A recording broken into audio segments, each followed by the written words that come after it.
name is Eka Swadiansa, and right now I'm running my own small office. It's called the Office of Strategic Architecture, which also have two subsidiaries based on we call it the first ASO, is the research-based entity, and the second ASO based on the research that we do on the projects. So in one case we have the company that generate the capital, and we have the first ASO is learning about the histories and everything that can support our projects, and the other one is research on the technical things on how we can improve our operations. So when I hear you talk, you are quite radical in certain ways. So what contributed to that radicalness?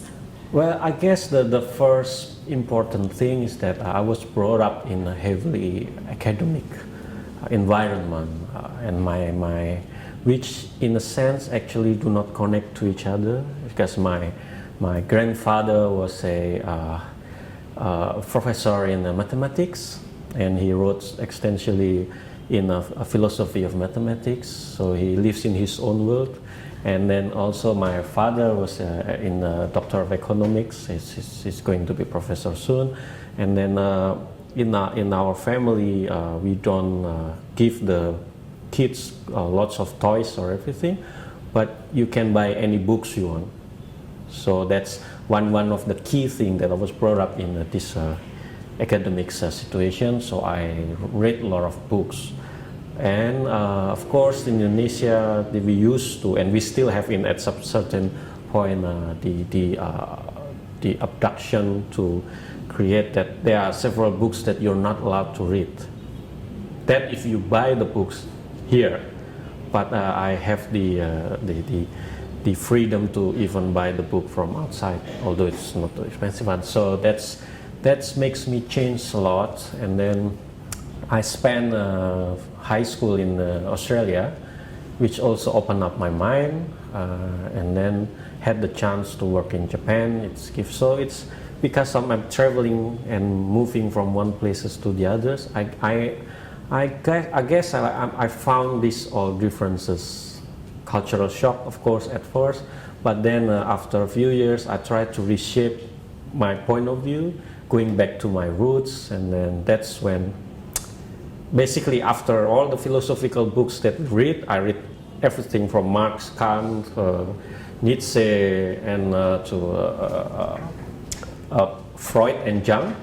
Those are my fundamentals, and then I become very fond of my own architecture base. And as lots of architects are actually philosophers, and then I extend that all the way to the urbanism, and then from there, going back to my roots, where in Indonesia, and however we try to prove developed we still consider third countries, and that's where I set my ground at, of course. Yes. So you are from Bali, which is beautiful. Actually I was from Yogyakarta. It's a cultural city, so heavily cultural thing, but I live in Bali right now, which is another cultural city. So it's I really enjoy this kind of cultural things, and even if I travel, I enjoy traveling. I tend to look for the places with cultural spaces, Beijing and Agra in India and Kyoto in Japan. Although now and then I still have to go to the big cities, New York, Tokyo, but for business purposes. So I find that balance in life. Maybe you could tell us some of the happiest moments of your life?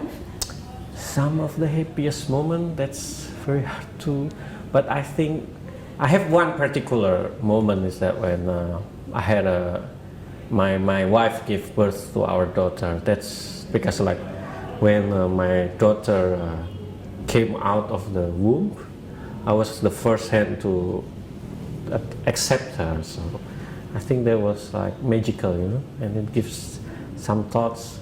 Some of my friends said that usually if you have families, you become less radical. But I think even my wife will agree with me. It doesn't apply with me. It's like it gives like more energy for us to work even more. But again, in a way, radical or not, it's just a perspective, I think. So, but I think these are the exact moment that I found very joyous. So, how would you summarize what you would want to be committed to in your life?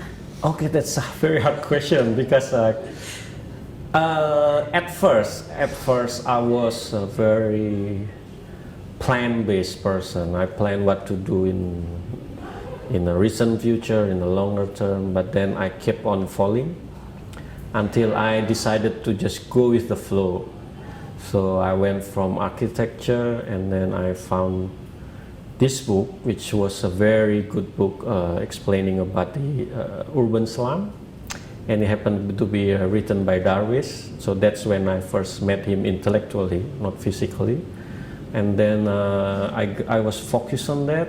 It's because like on the broad, as me as an architect, we always have this paradox where architects are owned by only the rich people because they're the one that can afford to pay for our services.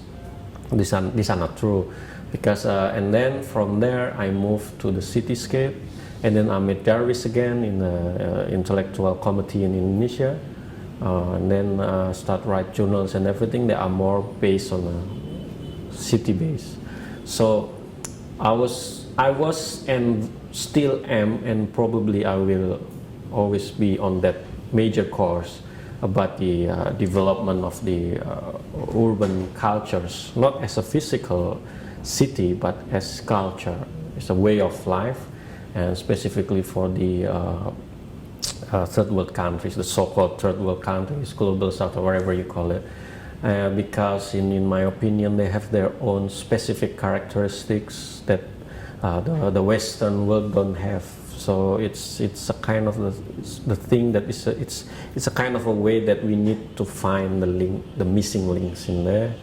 And then as I grew now, and then our office start to grow a bit bigger and steadier, I also become very interested in the way how business change, in particular in our offices, because I mean, it's like this. I always say to people in my generation, my friends, we're living like a really different world with the internet, low-cost carriers. People always say, "Oh, okay, it's different." It's not different. It's really different. We can set up business that really make change without even if we living in a third world countries. All the possibilities are there. Even your initiation about the global university, it's very much possible nowadays. So this also brings me another interest but mainly to promote the theory that we are working on, the static city theory. It's very good. Yes, but then, do you have like-minded people that you work with, that you have groups like this, or do you feel lonely? No, actually, it's like this. The only way that I think it's like this. One thing that helped me a lot is, if I say frankly about the person, Nietzsche, Marx, and Freud. They give me a lot of thoughts about how we understand other people, especially Freud. Now, if we can understand what people means in the means of characters and needs, we can actually make friends with everybody. Politicians, economists, and other friends. Now, by understanding this perspective, their own self, I actually have lots of friends, and I don't really feel lonely. But at some certain point, we just have to know that this is not for this kind of friend, these things are not this kind of friend. So if you need a specific kind of friend, you just go to this one, and then you go to the other one. makes it easier. But I think I'm not lonely. I have lots of friends that even like the works that we do, it's very specialized works, which specialist is a good thing in one way. In the other thing, then you have to bring together the other specializations. And right now we do have that. Actually, if I may to put on further insights on this specialization, because this is very interesting thing. I was brought up in a contractor business, so I'm specializing on this, the boring story of architecture, art, and everything. But then again, I met with some other friends. If you, maybe not many people knows this, but there are several very well-known international established architecture companies that are establishing their offices in Bali. Out of all the locations that they of course, and these are, we're talking about those architects. They are in the top 100 list in the Time magazine of the whole world. And then I have friends that working on these offices. So there's one in landscape architecture, interior architecture, and whatever.